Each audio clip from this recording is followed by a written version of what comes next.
Welcome to Weston Game Day Show. It's been a very controversial year, but we're reaching the end of the 2023 college football season. I'm here with Tyler, who's going to talk about Michigan. So Michigan has had an absolutely insane season. From cheating scandals to recruitment scandals, everything has been going against them this year. But they prevailed as the number 1 seed, coming off a huge Big Ten championship against Iowa. But let's talk about the players right now.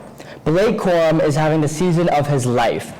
1,028 yards, 24 touchdowns, and 4.7 yards per carry. Despite his small size, he's an extremely powerful back that could push through defenders, and with an amazing offensive line in front of him, he's absolutely unstoppable. He's got great speed in the open field, as seen here, but he's just an amazing all-around player. He's good for the dump-off pass from J.J. McCarthy. He's an amazing player. But now let's go to J.J. McCarthy. He's got 2,600 yards, a 19-4 touchdown interception ratio. He's extremely efficient with the ball. He doesn't throw many picks, only 4. Granted, he doesn't throw the ball much, but when he does, he's always on the money. But one of the big things about his game is his versatility. He's got 150 rushing yards and 3 rushing touchdowns. He's able to escape the pocket when needed, and that's huge in his game. He's got lots of quick speed, lots of good strength to muscle off defenders in the pocket, and that's why he's like the perfect quarterback for Michigan in this situation. Another huge player is Colston Loveland. He's an extremely strong and big tight end, 40 receptions for 570 yards and 4 touchdowns. He's extremely well blocking as well as he is passing, but the most important thing about him is he's such an athletic player at his size. Being his size and being that fast and that strong and that agile is something really special, and he's really important to this team, both in the run and the passing game. One other really important player in the passing game is Roman Wilson. Roman Wilson, 41 receptions, 662 yards, but also 11 touchdowns. 11 touchdowns is absolutely insane.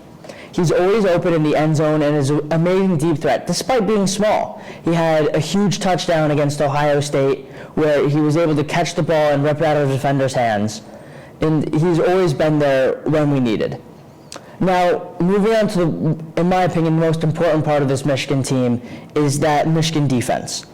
Despite having no stars on the defensive line, they're having a ton of stacks. They have multiple players that have 4 or 5 stacks throughout this season, and they have constant pressure.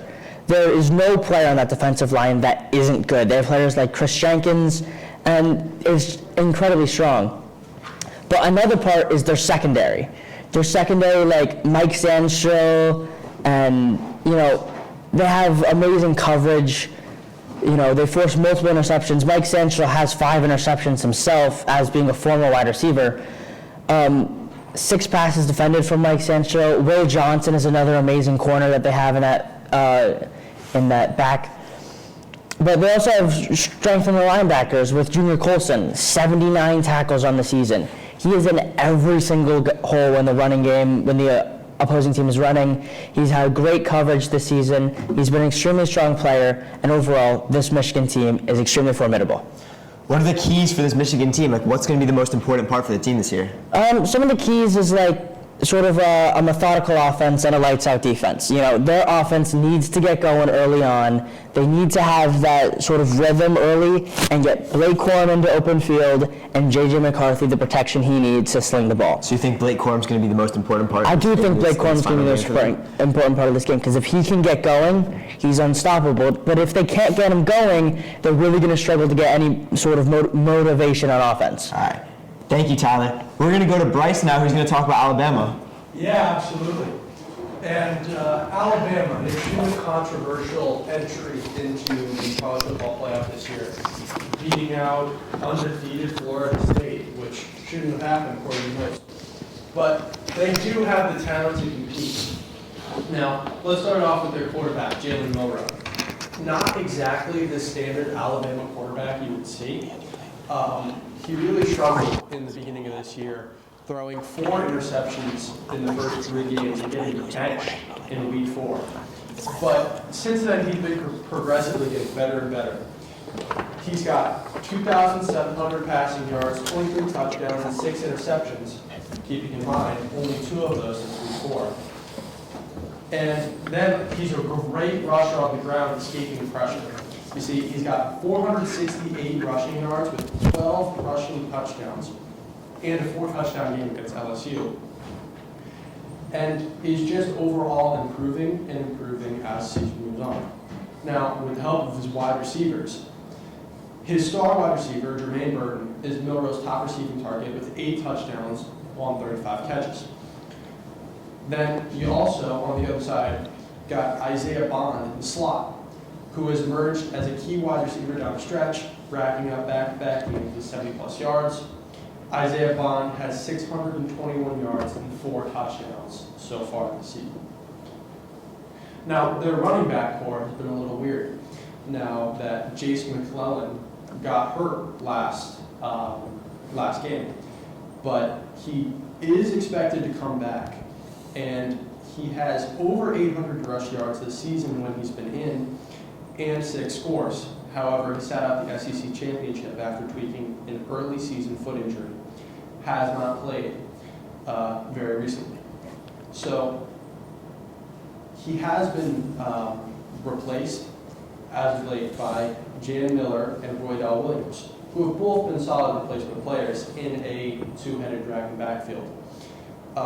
Jam had a key touchdown in the SEC championship game against Georgia, really putting them in a position to win.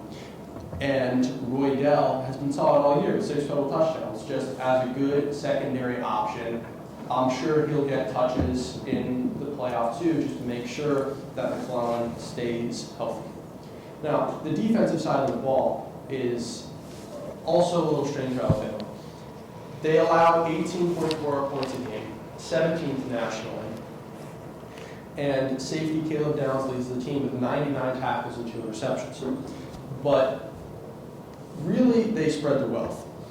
Alabama generates pressure with 29 sacks on the year and forces turnovers with 13 interceptions. Caleb Downs leading with only 2 really shows how talented all of them are, in that all of them can continue to get these highlight plays. Now, on the D-line is where we really have a key star player in Dallas Turner, who has 9 sacks so far on the season. He's really, really good off the edge and makes almost any offensive tackle work. Adam? Thank you, Bryce. I'm here now with Ryan, who's going to talk about Washington.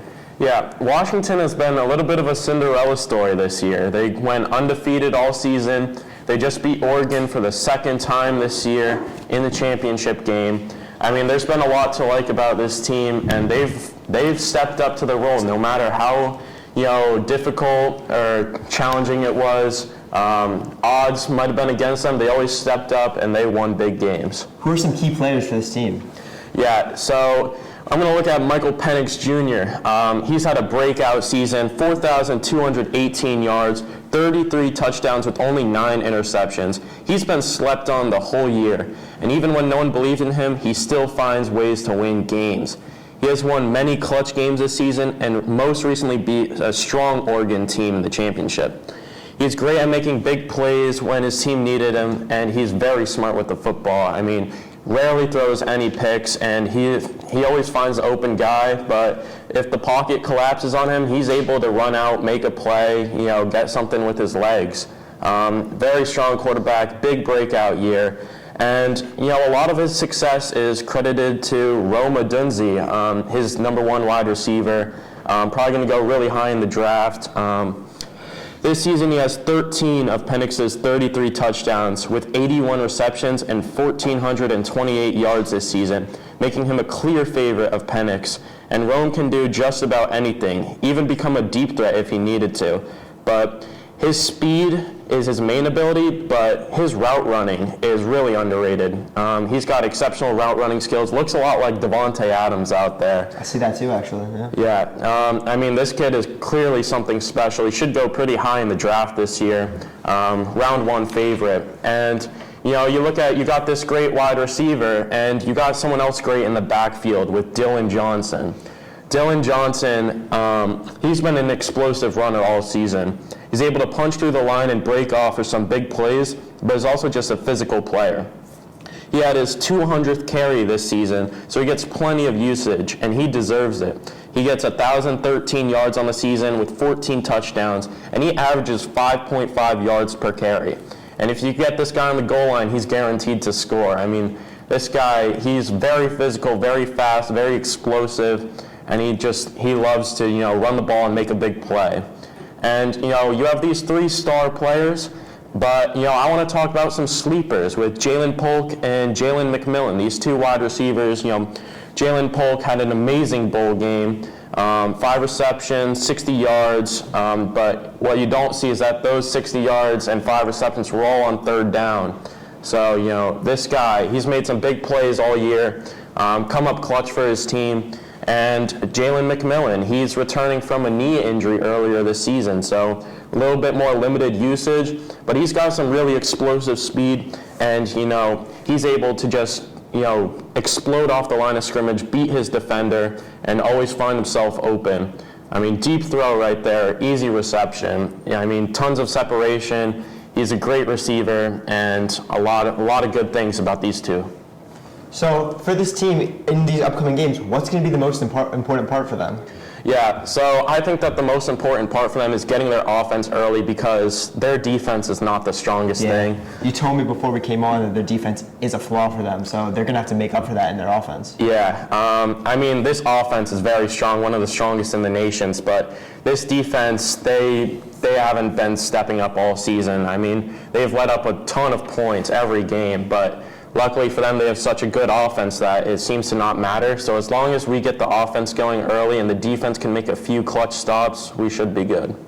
Thank you, Ryan. I'm going to go over to Danny now, who's going to be talking about Texas. Hello there. The Texas Longhorns are going to be playing their first college football playoff game in program history, and this is why. But first, there's a lot to talk about, especially the running back situation.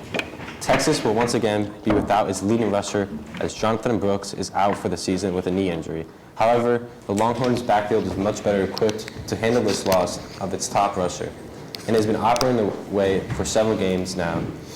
In 3 games since Brooks' injury with C.J. Baxter, Keelan Robinson, and Jaden Blue, Texas has averaged 207 rushing yards per game and has had a different leading rusher in each contest. They all scored in the Big 12 championship. If that continues, their season will continue. And talking about the QB and wide receiver, with Washington's defense not being so great, Quinn Ewers, who has 3,161 yards and 21 touchdowns, will be able to have success getting the ball downfield in the passing game. Ewers torched the Oklahoma State defense for 452 passing yards, and he had 3 of his teammates catch at least 6 passes and a record of 85 receiving yards. Their 2 top receivers, Xavier Worthy, who has 73 receptions, 969 yards, and 5 touchdowns, and Adonai Mitchell, who has 813 yards, 10 touchdowns, and 51 receptions. They both will test the Washington secondary, and both of them will have the potential to outplay Odunze, Washington star wideout. Defense. DT Tavondre Sweat was named the winner of Outland Trophy, and his impact on the 2023 Texas defense can't be overstated. The Longhorns are just allowing 80 rushing yards per game, which ranks 3rd nationally, and at 6'4", 363 pounds, Sweat demands a double team. That has allowed Texas pass rushers to get hot at times and make it difficult for offenses to sit back and throw the ball. Against one of the best O-line units in America, Sweat will be part of the Longhorns' defense game plan. Texas's defense could be the star of the game. It held the last 3 opponents to combine of 44 points. A potential slowing down Penix in the Washington offense would go down as Texas's best defensive shown in the season. The explosiveness of both sides of the ball is why the Longhorns can be justified as winners of the Circle Bowl. Thanks, Danny. So now we're going to be doing some predictions. Let's lead it off with some predictions about Washington versus Texas. All right. So for Washington versus Texas, I have Washington winning the game 24-21. It's going to be a close game. It's going to be evenly matched on both the offensive and defensive side, but I got Washington prevailing. I have Washington at 28-21, I think. I think it's a touchdown score game, but I don't think that the Longhorn defense is just going to be able to keep up with Michael Penix Jr.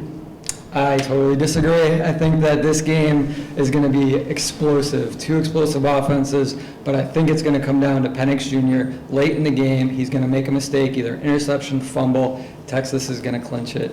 I got Texas. Yeah, I have the opposite. I think it's going to be Washington 36-28. I mean, Penix has proved himself all year. Why not one more?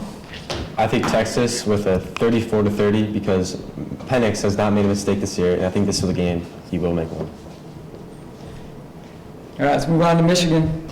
So for the Michigan-Alabama game, it's an incredibly balanced game. You know, Alabama has been on an absolute hot streak, but Michigan has proven to be consistent over the entire year.